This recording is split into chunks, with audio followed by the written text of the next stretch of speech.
doon sa ating properties.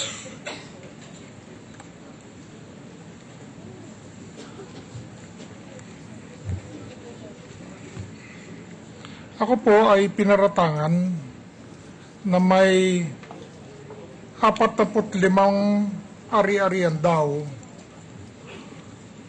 At ito ay sa simula ay sinabi kong malaking kasinungalingan.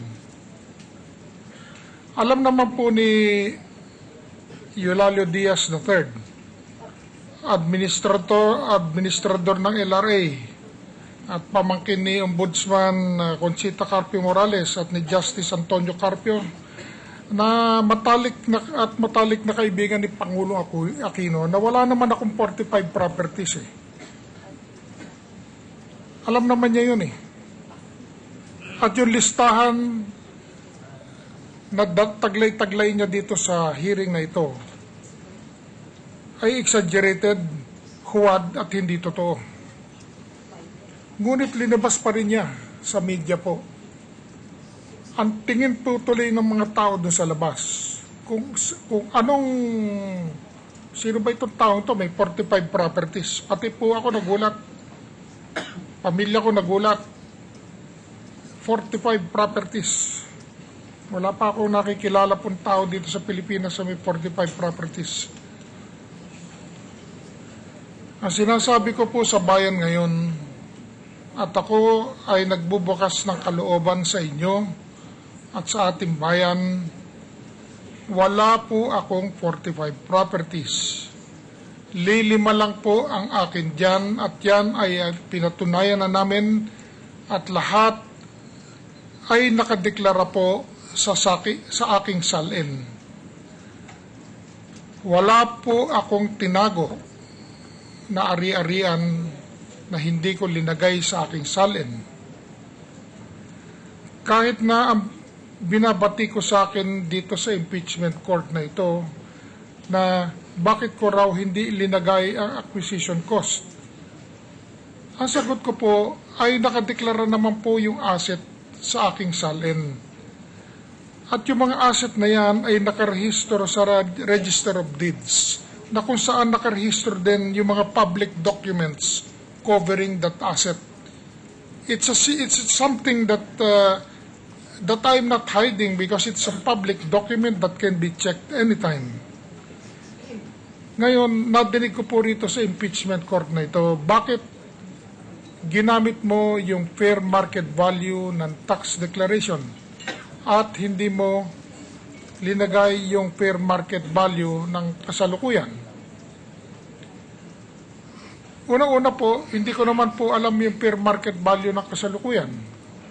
Dahil kung ganun po ang ating pagbabatayan, di lahat po ng nanunungkulan sa gobyerno na may ari-arian, every year kailangan pong tumawag ng appraiser para ma-revise yung fair market value ng kanyang ari-arian. Hindi naman siguro yun ang intensyon ng SAL-Enlo. Ngunit yung nakalagay po at nakasaad doon sa tax declaration ng fair market value ay periodically ina-adjust po ng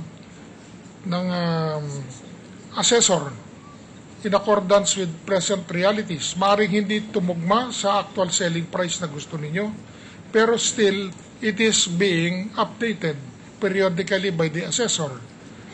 Between the assessor's fair market value determination and the actual selling price, if you were to sell it at present day prices, mas as far as the SALIN is concerned, mas reliable po ang values na nakalagay sa tax declaration, because primarily yun po ay ginamit ko on a very consistent basis. Magbuhat nung araw hanggang ngayon, yun na lang po ang akin linalagay doon. Kung gagamitin naman natin ay acquisition cost. Yung property, halimbawa, binili ko noong 1992 for 3 million pesos. Kung yun ang gagamitin kong value sa aking salin, ngayon 2012, na nangangahalagang 10 milyon na halimbawa, example lang po, ay 3 milyon pa rin ilalagay ko. Kaya hindi rin po updated at hindi rin po accurate.